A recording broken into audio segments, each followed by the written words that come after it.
Yeah. What? Yeah.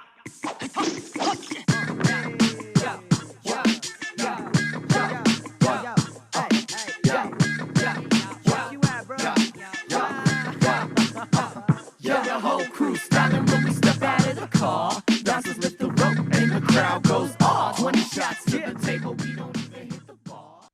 We want to welcome back our audience to What's New at ArtSpeak. I'm Beverly Musey, Chief Student Correspondent in ArtSpeak, and I'm talking with Ray Ellman, ArtSpeak's founder and editor-in-chief.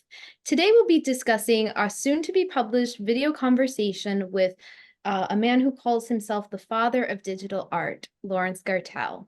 So Ray, tell us more about this interview. Well, first of all, it's great to see you again, Beverly, as always. And I met Laurence Gartel. I had an exhibition of 27 of my large-scale mixed media portraits at the Jewish Museum of Florida, FIU, from October 22nd, 2023 to April 1st, 2024. And at some point, I was at the museum and Laurence walked in.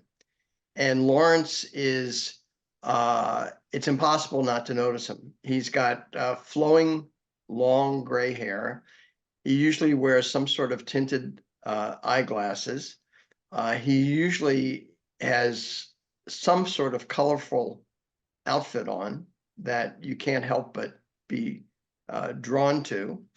And in this particular case, he eventually, after introducing himself, shows me this multifaceted device that he had created that was kind of like a Rubik's Cube that kids could turn and twist and do all kinds of things with, except it had his kind of psychedelic colors on it instead of just primary colors like a Rubik's Cube.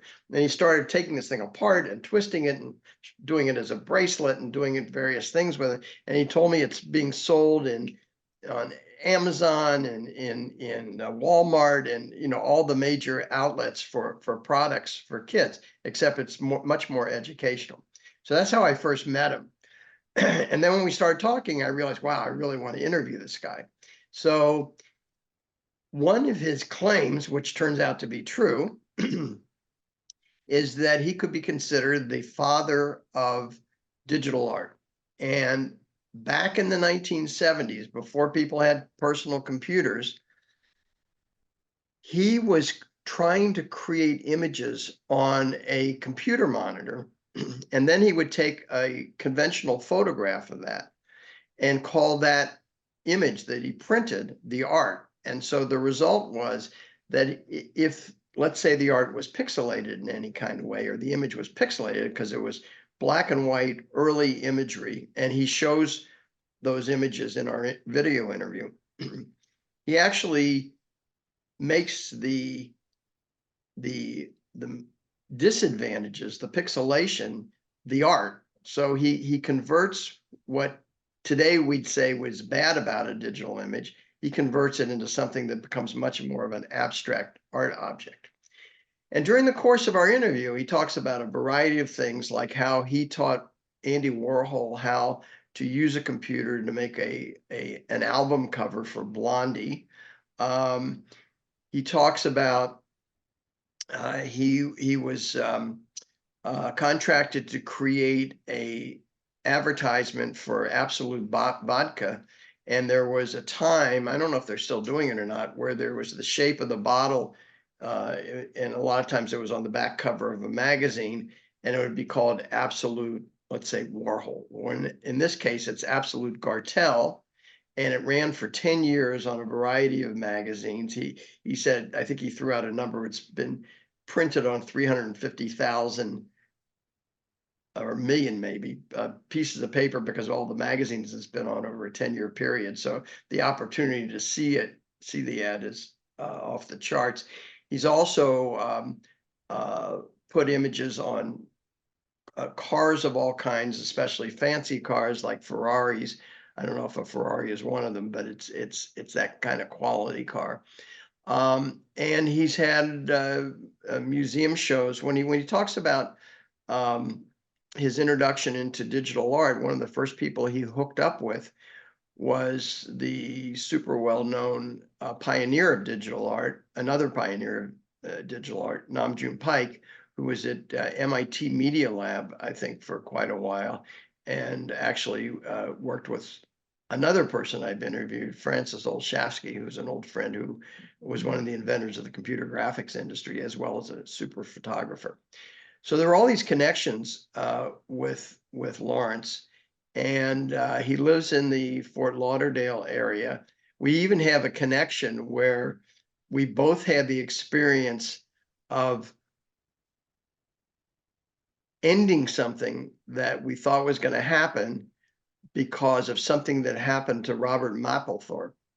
And this is a little weird, but I had started a magazine in 1988 in Cincinnati, Ohio, where I grew up, that was called Cincinnati Arts, and it was a sister publication to something I founded in 1985 called Provincetown Arts, which is still being published today.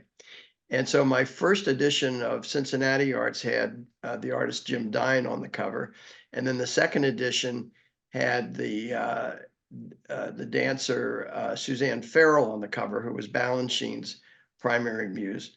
And the next edition was going to have Robert Mapplethorpe on the cover because he was having a major exhibition at the Institute of Contemporary Art in Cincinnati. And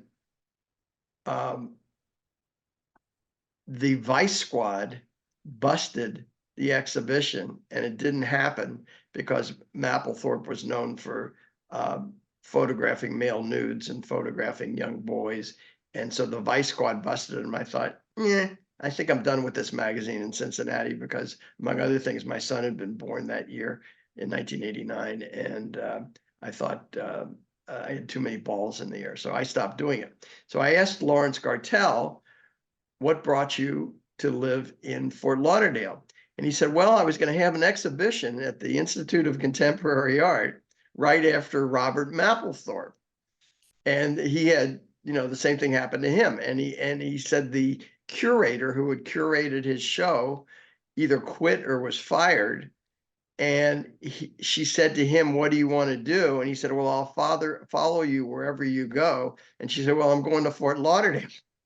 So that's how he wound up in South Florida. So I feel like we have all these connections and overlap, and all that's in the interview. And Laurence is an extraordinary storyteller. So I urge everyone to take a look at it because there's much more to his story than I'm recounting here. Plus, he's excellent at doing show and tell during the interview. So he's constantly holding up things that are examples of the kind of work he's done over his whole career.